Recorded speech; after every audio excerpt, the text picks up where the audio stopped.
Hey guys, JDR Exospace here. So DC Long recently went on the Shawn Ryan Show, and he has some pretty crazy testimony. It's sort of UFO related, and I've been wanting to make a video about this for a while, but I've kind of been trying to make sense of his account myself. So I'm not going to play through the whole interview, but just to set up the scene, DC Long was an Army vet who worked with a contracting company with his father, and they were contracted to build an underground shooting range at this facility at Fort Bragg. And to understand the context, that's all you really need to know. So let's get into it. We get there, and as soon as the door opened, it looked like a literal dump. There was just trash everywhere. Not like people just leaving stuff out. It was an actual dump. That was a 45-degree concrete door setting out of one of these hills that was directly in front of us, no further than you and I are to each other now. And so we go inside, meet another escort in there, take us to this freight elevator. We get in there, two series of buttons, didn't have any writing on it. One of the guys looks at my dad and is saying to both of us, keep your head down, your eyes on the heels of the man in front of you, or you'll be shot. And we kind of started giggling because, at least I knew one of the guys was one of his buddies, people that he used to hunt out with. And the other guy, I recognized him as the guy who we went hunting with before. Okay, so just real quick, he's describing going into a military facility at Fort Bragg that's disguised as a dump, which is really strange. I knew later on that they were both Delta operators. If they were still active, I have no clue. Do you know their names? I do. Do you want to say their names? Absolutely not. Okay. And I'll tell you later why. But yeah, hell no. So you're seeing familiar faces, which makes you comfortable. Right. And you don't realize how the shitstorm I just stepped into? Yeah, absolutely not. So that's a really weird part of this story. He's active military at the time. Him and his father have a pretty extensive military contacts, and that's how they're getting some of these contracts. But he recognizes some of the people that he's walking through this facility with, the people that are there to escort him through. But now he's about to get into what he actually found when he got there. But we get down, the doors open, and the first thing I see are these personnel connexes off to my right, the smaller ones, not the larger ones that you see scattered around, or like the ones you'd see on a big rig carrying around. These were the small ones you would throw your personal gear in to go before you get shipped overseas. Mm-hmm. And as soon as I looked past them, I could see this giant monolithic slab. Okay, so this is where I'm actually going to cut over to the conference that he gave about a month ago with Stephen Greer, because he goes into a little bit more detail about the monolith. It's a little bit more clear, and he actually brings some visual aids. There was a monolithic slab directly in front of me that was being held up by nothing. The closer that I got to this slab, I felt an intense vibration inside of my body. I never felt anything like that before in my life, never anything since, but it left no sound. The loudest thing in that room was the silence and the footfalls of the people in front of and behind me. As I got closer, my natural southern curiosity took over. Oh, my shoes are untied. So I go down just to take a peek. And there's absolutely nothing up underneath this monolithic slab that, if I had to estimate, would be well over 100 tons. Absolutely nothing holding it up. Okay, so this is really strange. So what he's claiming so far, he didn't actually see spacecraft in this testimony. He didn't see any alien bodies, anything like that. What he saw appears to have been these several large boulder or rock type structures, and then this rectangular cube levitating off the ground. This is why I've been struggling to figure out how to cover this story, because I don't really know what to make of it.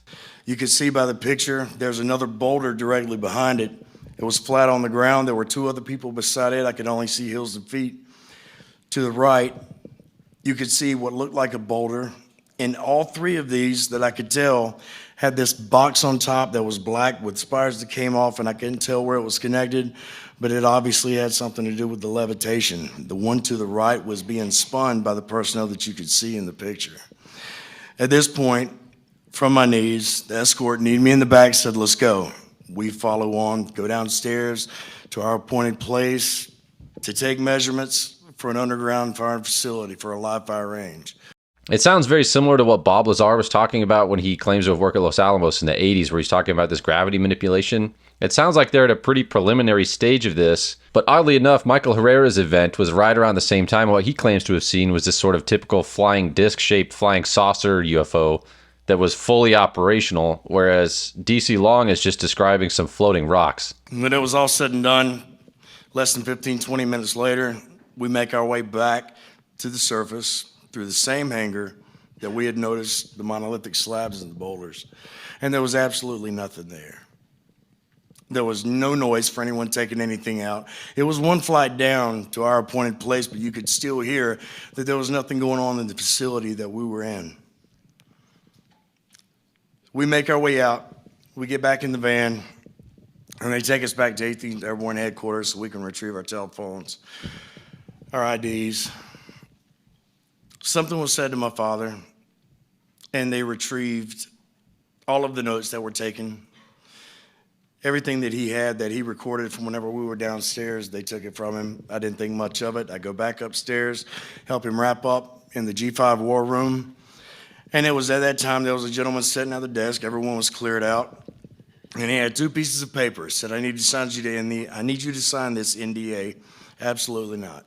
You know, we didn't so much take it as a joke, but we just didn't feel like the things that we had witnessed, although I did realize it was something that I never should have seen in my life. Okay, so another interesting part of the story is that him and his father, after they saw this, were asked to sign a non-disclosure agreement, but they refused. Now we're going to skip back to the interview he had with the Shawn Ryan Show, and I'm not going to play the full part where he details everything that happened to him and his father after this, but the part we are going to skip to here is where he talks about a potential assassination attempt against him. I've already been JMPI kitted out for a combat jump. Got the full pack. Got the 1950s weapons case dangling. And I was the first man in the stick.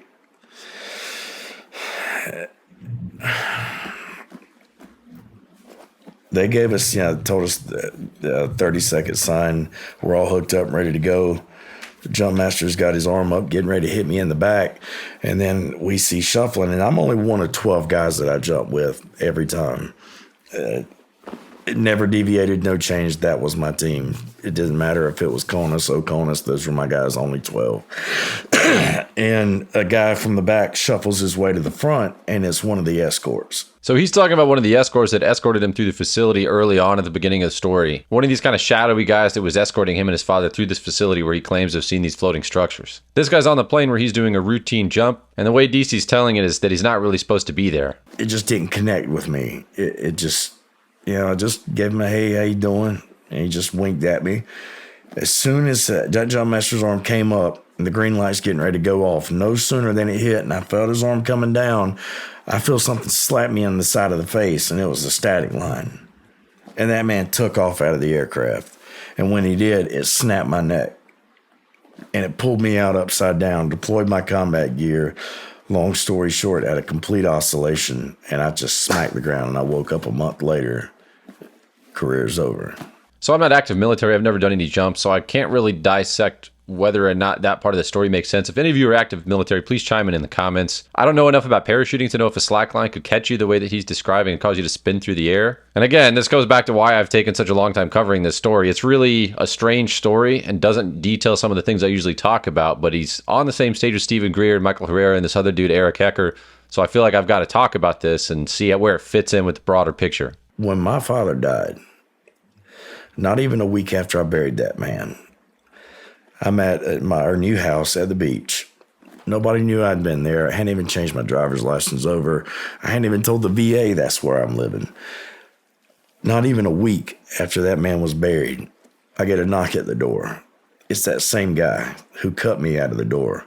Hands me a note. It said, thinking of you. He's like, hey, sorry about your loss, buddy. So essentially what he's saying is the same guy that tried to assassinate him showed up at this place that nobody else really knew he was supposed to be at, and essentially just gave his condolences for the fact that his father had passed, who had also, DC believes, been threatened by these same people. So DC believes that this guy is basically trying to threaten him into silence and saying, I can touch you anywhere. So I have to admit, I don't really know what to make of this story. He's not detailing really anything that's just completely insane the way that Eric Hecker was, and he's also not detailing anything with extreme specifics in the way that Michael Herrera was. And so really all that we're left with is you either believe this guy's story or you don't. And I always find it useful whenever I'm looking at these whistleblower accounts to do my analysis through the lens of incentives. What incentives are in place for these people to lie or tell the truth? In the case of Eric Hecker, this guy doesn't have an established career. He seems to be kind of this seasonal worker that bounces from job to job, a plumber, a tradesman. And so he doesn't really have have an extensive decorated career to speak of. And so it seems to me personally that he has more incentive to speak out and make stories up to get attention than he does to just not say anything and go about his life. In the case of Michael Herrera, on the other hand, he actually has a multi-million-dollar private contracting company that I don't think they really spend much attention focusing on here,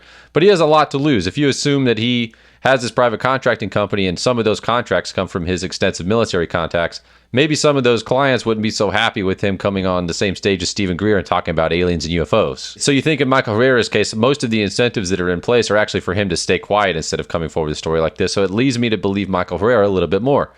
With DC Long, I don't really know what to do here. He's not really claiming anything all that crazy other than he saw this technology that allowed these heavy objects to levitate in an army base. And some of the technology that he's describing, and really Michael Herrera described in more detail with this black box on top, it sort of syncs up with what Bob Lazar was talking about that he worked with in the 80s. But the thing I'm having trouble matching up here is that if Michael Herrera is detailing a fully functional flying saucer manned by some private quasi-military organization, and DC Long is describing being on a military base and seeing some levitating boulders, essentially, and these are right about the same time. Michael Herrera's event was in 2009. He's claiming this was 2010, so it's really right around the same time, which is why I'm left with the conclusion that you either believe these two or you don't. Michael Herrera in particular seems like he has a lot to lose by coming forward with a story like this. So yeah, I don't really know what else to say about this one. You guys tell me what you think in the comments below. Do you think DC Long's telling the truth about this story, and what do you think it means? But anyway, that's all I've got for this video. If you haven't hit the subscribe button, please do so, and I will catch you guys on the next one.